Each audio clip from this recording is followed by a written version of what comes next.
안녕하세요. 33년차 이코노미스트이자 지난 5년 동안 자산 배분 회사 프리즘 투자자문의 대표로 일하고 있는 홍춘욱입니다. 1부에서는 자산 배분에 대해서 간단하게 우리가 이야기를 했다라면 2부에서는 경제가 요새 그렇게 좋다는데 시장은 왜 이렇게 흔들리나? 그 매크로 이슈들이 있겠죠. 그걸 짚어보도록 하겠습니다. 지난주 폭락 여파가 여전한데 당장 7월 하순 동안 코스피 추가 하락 가능성은 어떻게 보십니까? 굉장히 대답하기 어려운 질문이죠. 여러분 이걸 대답할 수 있으면 제가 이게 자산 배분 안 합니다. 여러분 이해해 주시고요. 홍 박사 또 틀리겠거니 이렇게 생각하시고 편하게 들어주십시오. 일단 제가 지금 가장 걱정하는 건 지금 제가 표시해 놓은 차트인데요. 빨간 선은 나스닥 100 그리고 파란 선은 마진 뎁이라는 걸 그려놨습니다. 이게 뭐냐면 이제 빨간 선은 나스닥 100인데 한 칸이 2배입니다. 잘 가지고죠. 800이 1600, 3200 되는.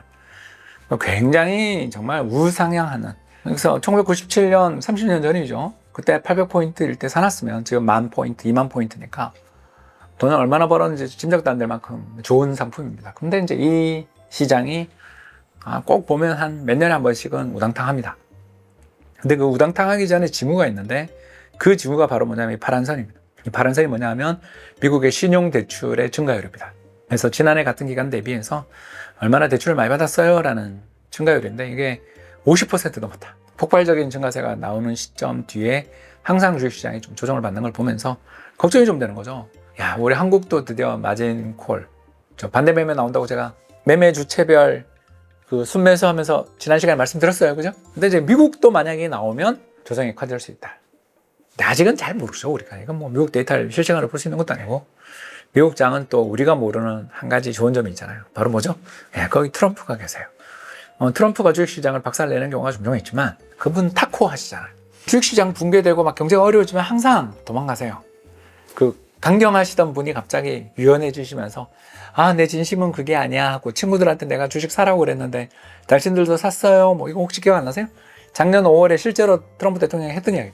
난 주변에 있는 친구들한테 다 주식 사라 그랬어 라고까지 직접 이야기하신 거예요. 그러고 난 다음에 주식시장이 진짜 좋아졌잖아요.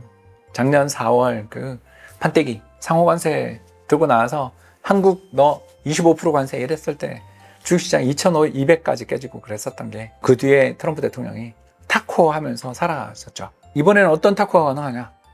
이번에 새로 연준 의장 임명했는데 케빈 호시 임명해놨는데 그 사람이 옛날 커리어 보면 좀 문제가 있는 사람이거든요. 왜냐하면 2008년 글로벌 금융위기 때 연준 이사였는데 그래서 막 말하는 거 반대로만 세상이 돌아가던 정말 휴먼 인디케이터거든요. 그런 사람을 연준 의장을 시켜놨어요. 게다가 그 연준 의장 되기 전에는 헤지펀드 매니저하고 있었어요. 드래켄 밀러라고 들어보셨는지 모르겠습니다. 세계적인 헤지펀드 매니저 밑에서 이제 운용하던 사람이에요. 그러니까 젊었던 소시적에는 휴먼 인디케이터고 나이 들어서는 매니저 하던 사람을 연준 의장을 시켜놓은 거예요. 어떻게 기대해 볼 만하죠. 시장이 막 험하게 빠지면 연준이 금리 인하할 수도 있는 거 아닌가. 듣고 보니까 그럴듯하지 않나요, 여러분? 충분히 가능성 있는 시나리오 아닌가 저는 생각합니다.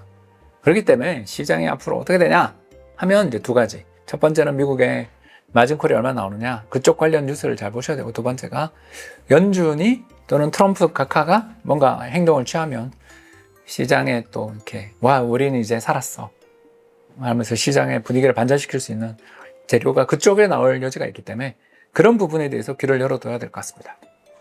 모르겠다는 이야기를 길게 해서 죄송하고요. 이제 두 번째 질문으로 가겠습니다. 한국은행이 기준금리를 2.75로 전격 인상했습니다. 추가로 인상할까요? 이렇게 물으셨는데 추가 인상합니다. 제가 연준 의장이면 어떻게 하냐 이렇게 어떤 분이 물으시면 잘 모르겠는데요 하고서 전 아마 트럼프가 저를 연준 의장 시켜줬으면 저는 도망갔을 거예요. 왜? 그러니까 그만큼 지금 연준 의장 입장에서 대통령이랑 싸워야 되는 일을 해야 되는 연준 의장이에요. 원래 그렇습니다. 근데 케빈 호시가 어떤 성격인지는 제가 모르죠. 그분을 겪어보지는 않았으니까. 그냥 그 사람이 연준 이사일 때 했던 발언들이 하도 주옥 같아가지고 제가 그걸 기억하고서 스크랩을 해놨던 걸 보면서 이런 사람도 연준 이사를 하냐 그랬는데 이 사람이 연준 의장이 될 줄은 전 몰랐거든요. 그렇기 때문에 미국은 잘 모르겠습니다. 근데 제가 한국은행 총재라면 저는 올해 금리를 이번에 한 번 인상했는데 올해만 저는 2번 더 할 것 같습니다. 왜? 부동산이 큰일 났어요. 부동산 시장이 지금 불타오르고 있습니다. 근데 이게 너무 괴롭고 힘든 게 동탄 이북만 타고 있거든요. 전국적인 부동산 붐은 아니고 서울의 특정 지역을 중심으로 해서 활활 타고 오르고 있습니다. 자, 이런 상황에서 한국은행은 걱정이 많은 게, 왜냐하면 수도권 지역에 우리나라 전체 인구의 절반 이상이 살고 있는 데다가 시가총액으로 보면 서울 수도권 비중이 거의 압도적이거든요. 그래서 서울 수도권 집값이 오르면 결국 우리나라 전체 주택 시가총액이 급등해요. 그러면 일부 지역의 문제니까 한국은행 그냥 가만히 있어야 되냐라고 이야기하기에는 경제 전체에 미칠 영향이 너무나 크니까 결국 대응을 해야 되고, 요새 특히 부동산 시장이 저렇게 활활 타오르고 있을 때는 금리 인상만큼 저 뜨거운 열기를 식혀주는 게 없거든요. 그래서 한국은행은 저는 금리를 인상할 것 같습니다. 근데 이제 금리를 인상하면 어떤 일이 벌어지냐? 최근에 있었던 게 한국은행장이 처음에 2020년에 이제 한국은행장 되고 나자마자 바로 금리를 인상했죠. 그때 보시면 빨간 선이 한국 정책금리인데 쫙 인상될 때 어떤 일이 벌어지죠? 코스피가 파란 선인데요. 기준금리와 코스피를 비교한 차트를 보시면 금리 인상될 때 주식시장이 안 좋아요. 그 전에 또 한국은행의 금리 인상이 있었던 시기가 2017년인데 역시 그때 잘 나가던 우리나라 주식시장이 2600포인트가 2000포인트까지 그냥 붕괴되는 걸 발견할 수가 있습니다. 또 그 전에 언제 금리 인상이 있었냐면 2011년 김중수 총재 시절이 있었는데 역시 이때 주식시장이 붕괴됐죠. 이런 징크스들을 보시면 알겠지만 부동산 때문에 한국은행이 할 수 없이 금리를 인상하는데 이게 주식시장에는 그렇게 긍정적이지 않다. 그래서 우리나라 한국은행을 바라보면서 살려주세요 해봐야 들어줄 거 하지 않고 미연준밖에 지금은 우리를 살려줄 데가 없다. 그래서 미연준 그리고 트럼프 대통령의 정책, 뭐 예를 들어서 당장 이란이랑 바로 휴전할게, 미안해, 저 이란이랑 잘해보겠습니다 그러면서 금방 평화회담하고, 예를 들어서 트럼프 대통령이 이란 테헤란을 방문했다, 주식시장 금방 좋아질 수 있겠죠. 그래서 지금은 일단 시장이 대외 호재가 크게 나오면 바로 돌아설 수 있겠지만 당장 내부 요인만 보면 금리도 인상하지 레버리지도 청산되는 중이라서 쉽지 않다, 이런 이야기를 드릴 수가 있겠습니다. 미국의 2년물 국고금리 같은 단기 금리의 급등이 자산시장의 수급을 꼬이게 만든다라는 이야기를 하는데, 이게 이제 이걸 보여주는 대표적인 차트 하나를 제가 가지고 있습니다. 이 차트는 미국의 단기 국채금리와 국제 금값을 보여주는 차트인데요. 빨간 선은 미국의 단기 국채금리, 그리고 파란 선은 국제 금값입니다. 한번 보면 어떻습니까? 완전히 반대로 가죠. 자산시장이라는 게 그렇습니다, 여러분. 빨간 선, 이게 단기 국채인데 2년짜리 미국의 단기 국채금리가 오른다. 뭘 뜻하죠? 연준이 연방준비제도 이사회가 금리 인상한다라고 기대하면 만기가 짧은 단기금리가 오르는 거죠. 근데 지금 언제부터 오르죠? 이란 전쟁부터. 이란 전쟁부터 지금 계속 오르잖아요. 금 이자 줘요? 또 기술주 배당 줘요? 안 주잖아. 현금 흐름이 없잖아. 그럼 내가 은행에 예금을 넣으면 금리가 4%가 나오는데 나한테 이자도 주지 않는 금떼기를 내가 왜 사? 또는 나한테 이자 주지도 않는 테크 기업을 왜 사? 라고 생각하는 사람이 생길 수 있다는 거죠. 제가 그렇다는 게 아니고 시장의 참가자들이 그렇게 생각할 수 있다는 거죠. 그래서 시장에 저희들끼리 이야기하는 표현을 쓰자면 자산시장의 중력이다. 금리는 자산시장의 중력이다. 그래서 금리 올라가면 조심해야 돼. 그런 상황이라고 볼 수 있겠습니다. 따라서 미국의 2년 만기 국고금리가 계속 지금 저점이 높아지고 있어요.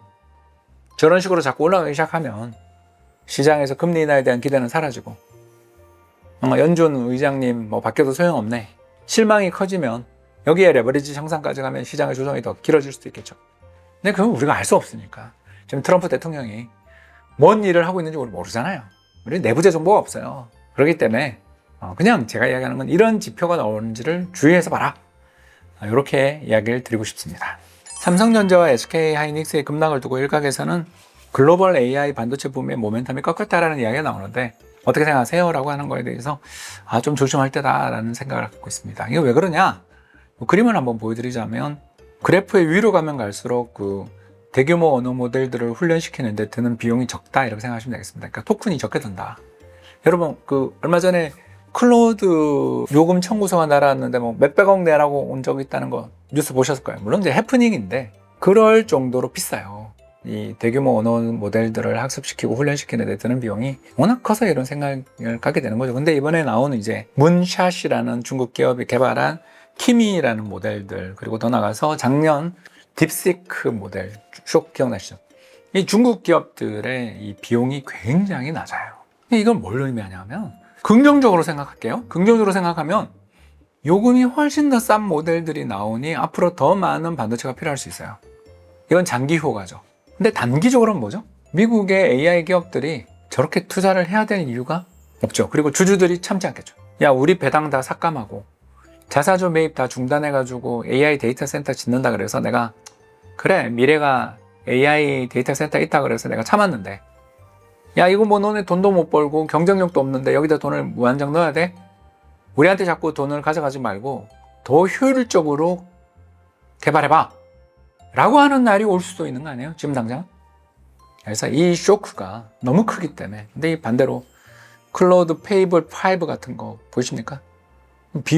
이쪽 비용에 비해서 이게 너무나 큰 차이가 나니까 거기다 이번에 나온 키미 K3는 아직 여기 들어가 있지도 않은데 거기도 되게 싸다는 소문이 파다하잖아요. 여러분들 당장 이게 장기 호재입니다. 많은 대규모 언어 모델들의 비용들이 낮아진다는 건 앞으로 더 많은 반도체를 쓴다는 뜻이니까 너무너무 좋은 일이죠. 그러나 당장은 미국의 거대 AI 기업들이 대규모 반도체 투자 또는 반도체 구입을 해야 될 이유를 떨어뜨리고 적어도 주주들의 반발을 가져올 수 있다는 측면에서는 단기 악재는 되는 게 아닌가 싶어서 장기적인 메모리 반도체 시장의 수요에 대해서는 저는 의문을 갖고 있지 않습니다만 당장은 이런 저렴하고도 값싼 그러면서도 공짜예요. 오픈소스예요. 이런 모델들이 중국에서 계속 풀리고 있다는 것은 그렇게 당장은 우리 입장에서는 좋은 뉴스는 아닐 수 있다. 그렇게 생각을 합니다. 장기와 단기를 구분해서 시장을 봐야 되는 이유들이 이런 데서 나오는 것 같습니다. 가격이 저렴해지면 세상에 수많은 사람들이 더욱더 많은 사람들이 이 제품을 사용할 거라는 기대는 있지만 그게 언제냐에 대한 의문은 당장은 들 수 있다. 이렇게 정리할 수 있겠네요.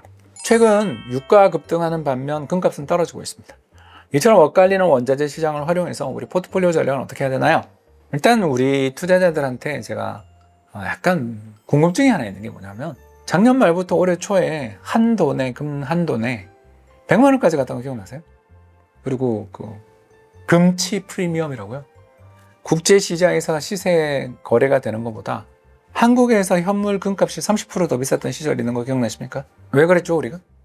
그냥 금이 모든 수익을 이길 것 같은 기대, 그리고 다른 모든 자산은 떨어져도 금값만 오를 거야 라는 그런 기대를 했다가 이번엔 금값이 빠졌습니다. 이유가 뭐죠? 두 가지였죠. 첫 번째, 미국의 금리가 오르니까. 그리고 두 번째가 뭐였죠? 러시아가 인도가 금을 팔았어요. 왜? 러시아는 정유 공장이 다 우크라이나산 드론한테 박살나가지고요. 기름이 해외에서 수입해 와야 돼요. 그러면 그럴 돈이 어디 있어요? 러시아 루블을 누가 받아요? 그렇죠? 그러니까 금을 팔아야 되는 거죠. 인도 마찬가지죠.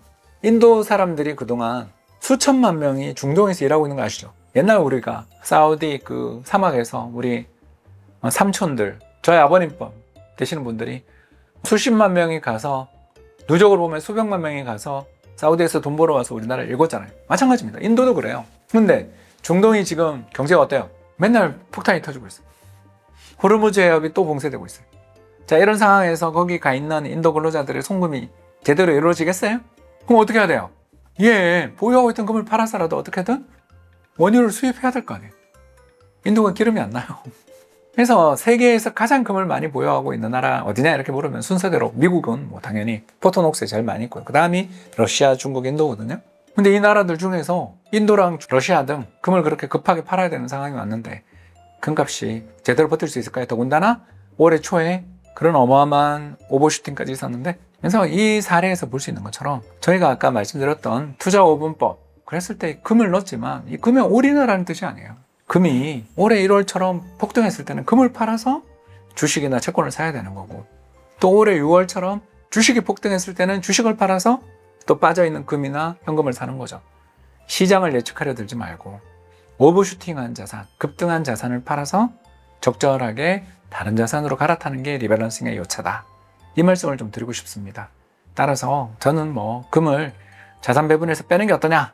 참 많은 제안을 받고 있지만 이걸 대체할 만한, 그러니까 가격이 서로 다르게 움직이는 자산들을 찾아야 되는데 금은 또 주식이랑 다르게 움직였잖아요. 그렇기 때문에 이런 자산을 외면하기도 어렵기 때문에 투자자들의 성향에 따라 꼭 20% 투자해야 돼라는 질문 주시는 분들한테는 더 적게 해도 된다. 그러나 완전히 빼지는 말자. 이런 말씀을 좀 드리고 싶습니다. 글로벌 지정학적 불안까지 겹쳐서 극도의 혼란을 겪고 있는 투자자들한테 한 말씀 해달라는 요청이신데요. 이럴 때 당신이 어떤 투자자인지를 이제 알게 된 거죠. 나는 이 정도의 등락, 1년에 30% 정도 조정은 웃으면서 감내할 수 있는, 약간 마음이 굉장히 뭐라고 할까요? 담대한 분들이세요. 근데 굉장히 드물지만 이런 분들 계십니다. 그건 뭐 그 정도 깨먹었으면 뭐. 그래서 이게 이 업계에 오래 계신 분들일수록 돈 잘 버는 이유가 일희일비하잖아요. 담대해요. 근데 이런 담대한 투자자들한테는 뭐 지원 기회가 오히려 뭐랄까요? 저가 매수의 기회를 제공할 수 있겠죠. 그런데 저를 포함한 대다수의 투자자들은요, 이런 폭락을 겪으면 밤에 잠이 안 옵니다. 그리고 밤에 잠이 안 오니까 당연히 그 다음날 일상생활도 하기 힘들 정도로 고통받게 되죠. 자, 이런 분들은 뭐죠? 간이 작은 사람들. 저처럼 간이 작은 사람들을 위한 투자법들이 있다는 것도 한번 생각해 보자라는 거죠. 일부에서 이야기했던 자산 배분, 한국 주식만 굳이 그렇게 올인할 게 아니라 미국의 부동산, 주식, 금, 채권, 현금 등 다양한 자산을 분산시키고, 그리고 이렇게 시장이 대패닉이 빠졌을 때 오히려 저가 매수의 기회로 삼을 수 있는 여유 자산들을 가지고 있는 그런 투자를 해보시면 어떨까라는 생각을 합니다. 근데 제가 한국은행 총재라면 저는 올해 금리를 이번에 한 번 인상했는데 올해만 저는 2번 더 할 것 같습니다. 왜? 부동산이 큰일 났어요. 부동산 시장이 지금 불타오르고 있습니다. 근데 이게 너무 괴롭고 힘든 게 동탄 이북만 타고 있거든요. 전국적인 부동산 붐은 아니고 서울의 특정 지역을 중심으로 해서 활활 타오르고 있습니다. 자, 이런 상황에서 한국은행은 걱정이 많은 게, 왜냐하면 수도권 지역에 우리나라 전체 인구의 절반 이상이 살고 있는데다가 시가총액으로 보면 서울 수도권 비중이 거의 압도적이거든요. 그래서 서울 수도권 집값이 오르면 결국 우리나라 전체 주택 시가총액이 급등해요. 그러면 일부 지역의 문제니까 한국은행 그냥 가만히 있어야 되냐라고 이야기하기에는 경제 전체에 미칠 영향이 너무나 크니까 결국 대응을 해야 되고, 요새 특히 부동산 시장이 저렇게 활활 타오르고 있을 때는 금리 인상만큼 저 뜨거운 열기를 식혀주는 게 없거든요. 그래서 한국은행은 저는 금리를 인상할 것 같습니다. 근데 이제 금리를 인상하면 어떤 일이 벌어지냐? 최근에 있었던 게 한국은행장이 처음에 2020년에 이제 한국은행장 되고 나자마자 바로 금리를 인상했죠. 그때 보시면 빨간 선이 한국 정책금리인데 쫙 인상될 때 어떤 일이 벌어지죠? 코스피가 파란 선인데요. 기준금리와 코스피를 비교한 차트를 보시면 금리 인상될 때 주식시장이 안 좋아요. 그 전에 또 한국은행의 금리 인상이 있었던 시기가 2017년인데 역시 그때 잘 나가던 우리나라 주식시장이 2600포인트가 2000포인트까지 그냥 붕괴되는 걸 발견할 수가 있습니다. 또 그 전에 언제 금리 인상이 있었냐면 2011년 김중수 총재 시절이 있었는데 역시 이때 주식시장이 붕괴됐죠. 이런 징크스들을 보시면 알겠지만 부동산 때문에 한국은행이 할 수 없이 금리를 인상하는데 이게 주식시장에는 그렇게 긍정적이지 않다. 그래서 우리나라 한국은행을 바라보면서 살려주세요 해봐야 들어줄 거 하지 않고 미연준밖에 지금은 우리를 살려줄 데가 없다. 그래서 미연준 그리고 트럼프 대통령의 정책, 뭐 예를 들어서 당장 이란이랑 바로 휴전할게, 미안해, 저 이란이랑 잘해보겠습니다 그러면서 금방 평화회담하고, 예를 들어서 트럼프 대통령이 이란 테헤란을 방문했다, 주식시장 금방 좋아질 수 있겠죠. 그래서 지금은 일단 시장이 대외 호재가 크게 나오면 바로 돌아설 수 있겠지만 당장 내부 요인만 보면 금리도 인상하지 레버리지도 청산되는 중이라서 쉽지 않다, 이런 이야기를 드릴 수가 있겠습니다.